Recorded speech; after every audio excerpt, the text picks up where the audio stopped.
Je suis contente, aujourd'hui j'ai fait du rangement. Et je me suis retrouvée avec plein de fermetures éclairs complètement différentes.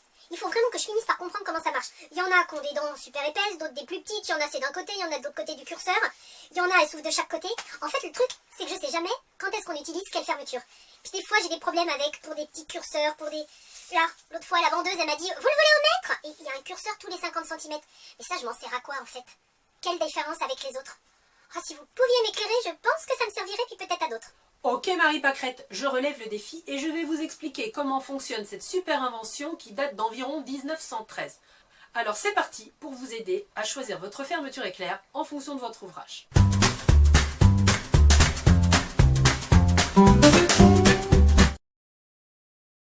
Dans un premier temps, je vais vous expliquer les matières que vous allez trouver concernant les fermetures éclair. La première, la plus ancienne, c'est la fermeture éclair métallique. Donc, les petites dents que vous avez sont faites en laiton ou en aluminium et elles sont fixées par pression sur le ruban de chaque côté. Ensuite, la plus courante que vous utilisez la plupart du temps lorsque vous cousez, c'est la fermeture éclair en spirale. Elle est directement intégrée dans le ruban que vous avez sur les côtés de la fermeture éclair. À l'intérieur de la catégorie des zips en spirale, vous avez la fermeture éclair invisible. En effet, invisible parce que les dents sont cachées à l'intérieur. Vous voyez sur une fermeture éclair classique, le curseur est devant, les dents également. Sur la invisible, le curseur est devant et les dents sont de l'autre côté. On verra les avantages tout à l'heure de ce type de fermeture éclair. Autre fermeture éclair que vous connaissez également, ce sont les fermetures éclair moulées ou injectées. Elles sont un petit peu plus épaisses et l'écran que vous voyez s'intègre sur le principe de la queue d'aronde. Alors la queue d'aronde, c'est un principe de menuiserie où vous avez l'écran qui rentre les uns dans les autres. Au niveau des matières, vous en trouverez d'autres qui sont en lurex, qui sont en nylon et qui ne se posent pas à l'intérieur mais à l'extérieur pour faire des fantaisies directes. Alors là j'ai une question, ça pourrait paraître être une question idiote, mais je suis sûre qu'on est plein à se la poser. Si, je vous garantis. Alors par exemple, là j'ai une trousse à faire. On me dit dans le bouquin, prendre une fermeture à glissière de 18 cm. 18 cm, ça va de là à là ou bien de là à là? Ah! Alors, une 18 cm, on prend les mesures où? Ok, alors je vais répondre tout de suite à l'histoire de la taille. Sur une fermeture éclair, lorsqu'on vous dit par exemple d'en prendre une de 18 cm, les 18 cm se comptent de chaque côté des arrêts, le supérieur et l'inférieur. Alors les tailles de fermeture éclair, les premières vous allez les trouver aux alentours de 6-8 cm. Après vous en avez de 10, 12, 14, 15, 18 cm, 20, 22. Et à partir de 25, c'est tous les 5 cm que l'on en trouve. Il y a également la largeur qui est importante à prendre en compte. Plus votre tissu sera épais, plus vous allez prendre une largeur de dents importante. Ces données-là, souvent, sont sur les étiquettes des fermetures éclair que vous... Maintenant, la forme. Vous avez les fermetures éclair non séparables. Ça veut dire qu'elles s'ouvrent vers le haut, mais vous avez une butée en bas qui est l'arrêt inférieur qui vous empêche d'aller plus loin et d'ouvrir votre fermeture en entier. Vous avez ensuite les fermetures éclair séparables. C'est celles qui, quand vous descendez complètement, vous pouvez dissocier le côté gauche du côté droit. Vous avez sur le même principe qui peut s'ouvrir la fermeture éclair double séparable qui vous permet avec deux curseurs de monter et de descendre. Quand vous voulez remonter, il faut les enquiller l'un derrière l'autre au niveau des curseurs pour pouvoir remonter celui qui est le plus au-dessus. Puis il reste deux formes de zip assez classiques, c'est ceux qui sont doubles.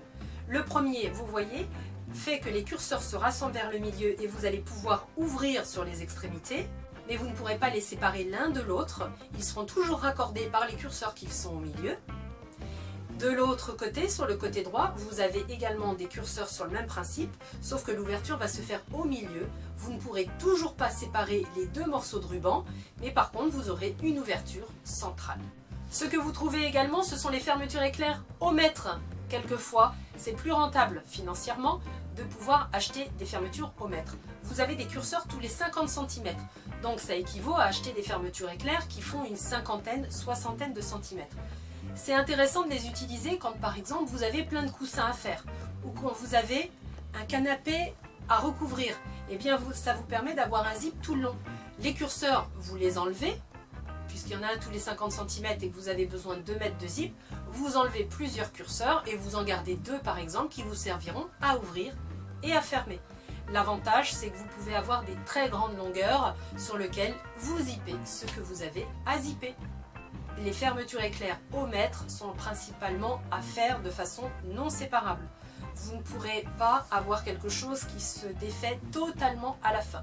Vous avez toujours un système qui fait qu'au bout, ça restera accroché. Voilà, c'est important de le savoir. Maintenant que vous êtes au taquet sur les critères techniques, je vais vous expliquer à quel moment vous allez utiliser quelle fermeture éclair. La fermeture éclair métallique, alors vous l'utiliserez principalement sur des tissus avec tenue. Des tissus qui sont un petit peu épais, comme des toiles, comme du sky, comme du cuir, comme du jean. Principalement, ce sont les matières où vous pourrez l'utiliser. Vous évitez tout ce qui est du jersey, du lainage, de la cotonnade toute fine. Pourquoi? Parce que sinon ça va vous faire comme des gondoles, puisqu'il y aura trop de contrariété entre le tissu qui sera souple et le zip métallique qui lui va avoir beaucoup de tenue. Donc vous gardez le zip métallique plutôt sur les matières rigides et épaisses. Évitez également d'utiliser des fermetures éclairs métalliques sur des tissus qui vont beaucoup en extérieur. Par exemple des coussins pour un salon de jardin, vous évitez le métallique parce que ça va les oxyder légèrement. Les fermetures éclairs métalliques, vous pouvez donc les utiliser principalement sur du jean, des vêtements en sky, en cuir, des sacs, etc. etc. Mais des tissus. La fermeture éclair à spirale, elle, vous la trouvez principalement dans tous les ouvrages que vous avez à réaliser en couture à la maison. Pour des coussins, pour du vestimentaire, pour des trousses, tout type d'accessoires, c'est souvent celle-ci qu'on utilise. Alors évidemment, si vous avez un ouvrage avec beaucoup de matière qui a besoin d'être bien solide, quelquefois vous allez utiliser une fermeture éclair à spirale un peu plus large pour avoir un petit peu plus de tenue. Vous avez l'avantage d'en avoir dans toutes les couleurs, donc vous pouvez assortir au mieux votre ouvrage et votre fermeture éclair. La fermeture éclair spirale invisible, eh bien celle-ci vous allez l'utiliser dans deux cas principaux. Le vestimentaire sur des robes, des jupes, des pantalons ou des petits hauts où vous ne voulez pas du tout voir apparaître la fermeture éclair. Puisque avec cet invisible, les tissus vont se rapprocher tellement proches l'un de l'autre que la fermeture éclair disparaît totalement. Ça peut vous faire un dos de robe super joli ou un côté de jupe ou de pantalon cigarette impeccable. Vous pouvez également utiliser ce type de fermeture éclair sur des coussins lorsque vous ne voulez à aucun moment qu'on aperçoive la fermeture éclair. Il y a juste le petit curseur qui en général est très discret qui apparaîtra. Là encore, sur les fermetures éclair invisibles, vous avez aussi toute une possibilité et une gamme de couleurs qui vous permet d'être au plus proche des tissus. Pour finir sur l'utilisation, vous avez donc les fermetures en plastique, un petit peu plus épaisses, celles avec le principe de la queue d'aronde dont je vous parlais tout à l'heure. Et bien ces fermetures-là sont pour des matières un petit peu plus tenues, un peu plus épaisses. Vous pouvez les utiliser sur du vêtement de sport, sur des doudounes, sur des manteaux, sur des matières avec un petit peu plus de tenue et sur lequel vous avez envie vraiment d'avoir un système bien fermé. Vous pouvez également, et ça c'est bien recommandé, les utiliser sur les fameux coussins en extérieur si vous voulez refaire votre salon de jardin. Ça tombe bien, vous parliez de fermeture éclair, vous allez peut-être pouvoir m'arranger. Ce week-end, je devais partir avec des copines. On se faisait un petit week-end comme ça entre filles. Bon, bref, ma valise, je la sors. Qu'est-ce que je vois? Le zip qui fonctionne plus. Ça coince ici, ça glisse plus, ça ne le referme pas, il n'y a plus de languette. Bref, une catastrophe. Une valise toute neuve. Je m'en suis servi quoi? 3 fois en 20 ans pour partir en week-end. Bon, alors si vous avez une petite solution, je suis preneuse pour mon petit week-end avec les copines. Alors Marie Pâquerette, pour ces astuces de curseur, évidemment, il y a des solutions. Vous avez des kits de réparation qui existent. Alors ça c'est valable si vous perdez le curseur, s'il se casse, ou si vous avez des curseurs qui ne sont plus assez serrés pour pouvoir permettre une fermeture des dents. C'est-à-dire que normalement le curseur, qu'on appelle aussi la navette, permet l'engrenage des deux côtés de dents ou de cran. Plus les petits côtés du curseur sont serrés, plus ça permettra l'enchevêtrement et l'engrenage des deux côtés. Si c'est trop ouvert sur ce curseur-là, eh bien c'est pour ça que ça n'accroche plus les dents. Donc, vous pouvez avec une pince resserrer légèrement chaque côté, ça peut être une solution. Mais quand vous voyez que ça ne marche pas, que c'est complètement cassé, vous pouvez acheter un kit de réparation. Alors il en existe de deux types à peu près. Des kits où vous avez que le changement du curseur. Là, il faut quand même réouvrir la fermeture éclair pour le remonter complètement. Et vous avez des kits Mais vous avez des curseurs aussi qui se clipsent. Il est simplement ouvert, vous virez l'ancien curseur et vous venez hop le clipser sur votre fermeture. Ça c'est super sur des blousons de cuir par exemple, où il est assez difficile de remplacer la fermeture éclair. Si vous avez perdu la tirette, c'est pareil, ça se vend les tirettes. Vous pouvez en trouver assez facilement. Et c'est hyper important d'avoir une tirette. Pourquoi? Parce que le curseur, là je vous mets une image, à l'intérieur, vous ne le savez pas parce qu'on ne le voit pas beaucoup, il y a une toute petite languette. Cette languette-là permet de débrayer le système. C'est-à-dire que si vous perdez la tirette, eh bien c'est pour ça que des fois vous essayez de mettre un trombone mais ça ne fonctionne pas. Mais oui, parce qu'en fait, vous ne l'actionnez pas correctement. Alors c'est pas sur tous les curseurs, hein, mais dans la plupart, surtout sur les gros zips, vous avez ce système à l'intérieur qui fait que quand vous tirez, toc, ça débraye le système du curseur pour que les dents puissent facilement s'ouvrir et se fermer. Donc dans ces cas-là, vous rachetez simplement la tirette pour pouvoir permettre à l'intérieur d'avoir toujours ce système qui monte et qui descend au contact de votre tirette.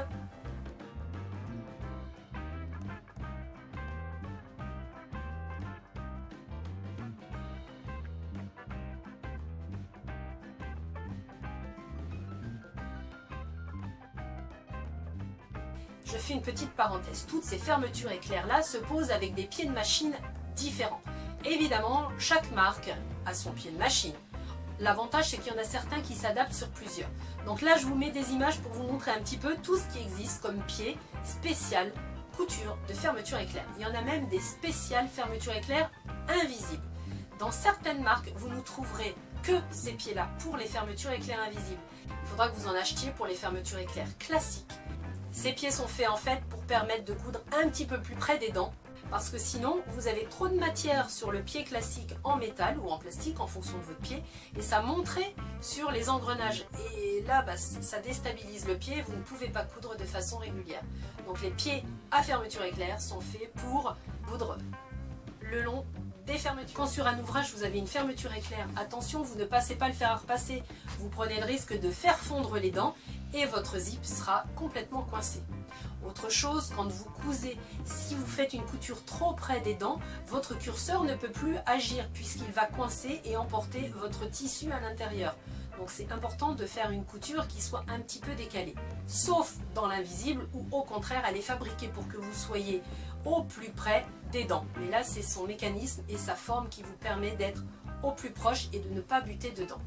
Mais sur toutes les autres, faites en sorte de ne pas être trop près quand même de votre système de cran. Si vous avez une fermeture éclair qui bloque un peu, vous sentez que ça accroche, et bien vous prenez de la cire de bougie, plutôt de la blanche, et vous venez frotter tout votre zip. Ça vous permet de l'enduire un peu, ça ne tâche pas, et vous avez un petit peu plus de facilité. Vous n'allez surtout pas mettre de l'huile pour pouvoir faire coulisser mieux votre zip. C'est valable pour les plastiques ou même les métalliques. Lorsque vous utilisez par exemple du zip au mètre, vous avez à la coupe de l'effilochage comme ça.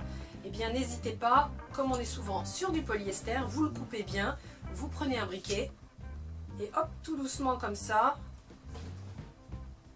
vous venez le placer, votre flamme, et ça vous permet d'avoir quelque chose d'arrêté. Vous jetez un vêtement, récupérez les zips. Si vous avez un zip qui est comme ça récupéré sur un manteau, vous pourrez toujours le réutiliser sur une base beaucoup plus petite. Ça ne s'abîme pas beaucoup. Si le curseur est encore là, la peinture est encore sur la petite tirette pour l'esthétique, si les dents ne sont pas abîmées, récupérez vos zips. Ça vous en fera une petite économie pour des ouvrages que vous pourrez faire ultérieurement. Dans quelques temps, je vous ferai une vidéo pour vous expliquer comment coudre ces fermetures-là et vous donner quelques trucs et astuces pour les coudre encore plus facilement. La prochaine vidéo concernera un tuto pour protéger vos livres, vos cahiers, vos porte-vues avec des tissus super sympas.